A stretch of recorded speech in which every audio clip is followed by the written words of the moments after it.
நாம் இப்போது ஏலகிரியை நோக்கி தான் போயிட்டுருக்கோம். இது ரோடு மலை மேலே போகுது. இங்கே வழியிலே தட்டு இட்லி வடை எல்லாம் வாங்கி சாப்பிட்டோம் ஹோட்டலில். சாப்பிட்டுட்டு மறுபடியும் கிளம்பிட்டோம். ஏலகிரியை போய் சேர்ந்துட்டோம். அங்கே சாக்லேட் கடைலாம் நிறைய இருந்தது. சாக்லேட் ஃபேக்ட்ரியுமே அங்கே இருக்குது. ஆனால் அந்த ஃபேக்ட்ரிக்கெலாம் நாங்கள் போகலை, கடையில் தான் பார்த்தோம் சாக்லேட்லாம். இங்கே ஒரு பார்க் இருக்குது, நேச்சுரல் பூங்கா, இயற்கை பூங்கான்னு இருக்குது. அதுக்கு 15 ரூபா டிக்கெட் வாங்கிட்டு உள்ளே போனோம். இங்கே குழந்தைங்களாம் இந்த கார்லாம், பேட்ரி கார்லாம் ஓட்டுற மாதிரி இருந்தது. மீன் தொட்டிலாம் இருந்தது. இங்கே ரொம்ப எதுவும் பார்க்குற மாதிரி இல்லை, குழுன்னு இருந்தது. நேரம் வேணால் வேஸ்ட்டாக போகும்னு சொல்லிவிட்டு நாங்கள் ரொம்ப தூரம் சுற்றி எல்லாம் பார்க்கல. நேரெலாம் நல்லா ஜாலியாக குழுன்னு இருந்தது. இருந்தாலும் நாங்கள் ரொம்ப தூரம் போகலை. டிக்கெட் எடுத்து அப்படியே முன்னாடியே பார்த்துட்டு இந்த இடம்லாம் அங்கே தான் இருந்தது. வெளியில் வந்துட்டோம். உடனே மட்டும் பார்த்துட்டு டைம் பத்தாது, ஒரு நாள்லே போயிட்டு திரும்புறதுக்குன்னு உடனே நாங்கள் இந்த தங்கக்கோட்டைக்கு போயிட்டோம். ஏஆர் தங்கக்கோட்டை. இது நல்லா பிரம்மாண்டமாக இருந்தது. இதுதான் என்ட்ரன்ஸு. இங்கேயுமே 350 ரூபா டிக்கெட் ஒரு ஆளுக்கு கொடுத்து போகணும். சீசன் டைமில் 500 ரூபாயும் போகும்னு சொல்கிறாங்க. நாங்கள் வாங்கினது 350 ரூபா டிக்கெட் தான். இது உள்ளே போகிற வழி. சூப்பராக சிற்பங்கள்லாம் இது பண்ணி வச்சுருக்காங்க, அழகாக வடிவமைச்சு வச்சுருக்காங்க. யானை சிலை எல்லாமே இருக்குது. இது பார்க்க வேண்டிய இடம். ஏலகிரிக்கு போகணுன்னு தோணுச்சுன்னா இந்த இடத்த மட்டும் கண்டிப்பாக பார்த்தே ஆகணும். வேறு எந்த இடத்த பார்க்குறீங்களோ இல்லையோ, இந்த இடத்த முக்கியமாக பாருங்கள். இது நல்ல பெரிய இடம், செம பெரிய இடம். பிடிச்சி கட்டி நல்லா எல்லாமே பார்க்குறதுக்கு சூப்பராக இருக்குது. இதுதான் போகிற வழி. நிறைய சிலைங்க இருக்குது. இந்த வண்டிலையும் எல்லோரும் ஏறி உக்காந்துட்டு சுற்றி பார்க்குறாங்க.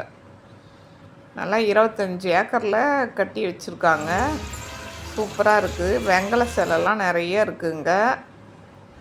சிங்கம் மாதிரி எல்லா சிலையுமே இருக்குது. இது உள்ளே நல்லா சூப்பராக டெக்கரேஷன் பண்ணி வச்சுருக்காங்க. இங்கே ஷோபாலாம் போட்டு வச்சுருக்கு. வெங்கல சிலையுமே நிறைய சிலைங்க இருக்குது. பார்க்கவே சூப்பராக இருக்குது. முக்கியமாக நிறைய போட் ஹவுஸ்லாம் இருக்குது. அங்கெல்லாம் போகணும்னு தோணலை எங்களுக்கு. இங்கே தான் போகணும்னு சரி இதை முக்கியமாக பார்த்துட்டு அதுக்கப்புறம் டைம் இருந்தால் அங்கே போகலான்னு சொல்லிவிட்டு நாங்கள் இங்கே போயிட்டோம். தங்கக்கோட்டை செம சூப்பராக இருந்தது. நடுவில் தண்ணி எல்லாம் இருக்குது, அதில் மீன் எல்லாம் மேய்ஞ்சிட்டு இருந்தது.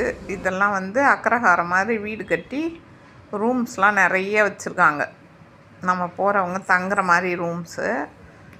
இந்த தண்ணியில் நிறைய இது, ஒரு பக்கம் தண்ணி போகுது, மீன்லாம் வளர்க்குறாங்க. இன்னொரு பக்கம் நம்ம குளிக்கலாம், குழந்தைங்களாம் குளிக்கிற மாதிரி வச்சுருக்காங்க. இது ஹோட்டலு. இங்கேயுமே சிம்பிளாக ஏதோ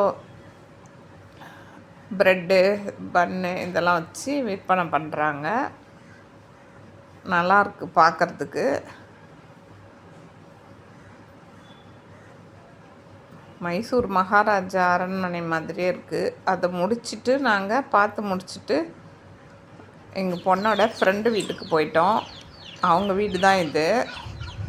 இயற்கையாக சூப்பராக இருந்தது. கிளைமேட்டும் நல்லா இருந்தது.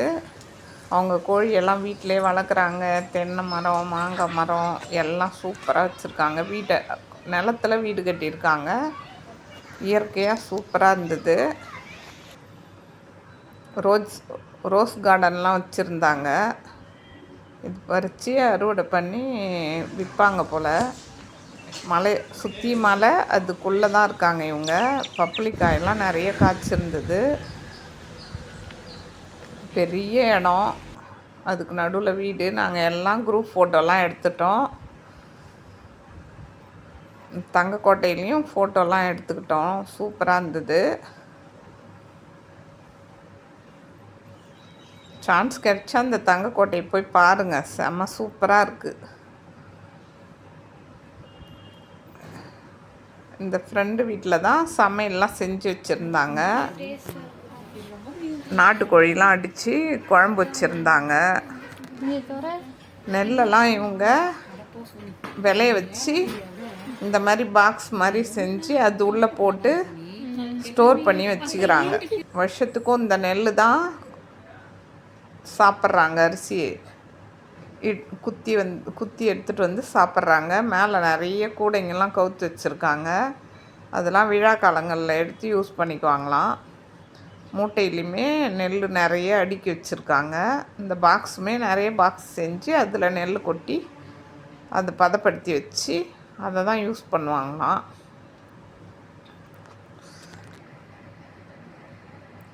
கெமிக்கல் இல்லாத.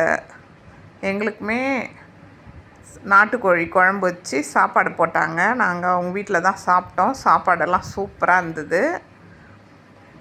சாப்பிட்டு முடிச்சுட்டு ரொம்ப நேரம் அவங்க கூட பேசிகிட்டு இருந்துட்டு ஃபோட்டோலாம் எடுத்துக்கிட்டு அவங்க ரிலேஷன் வீட்டுக்கெலாம் கூப்பிட்டு போனாங்க.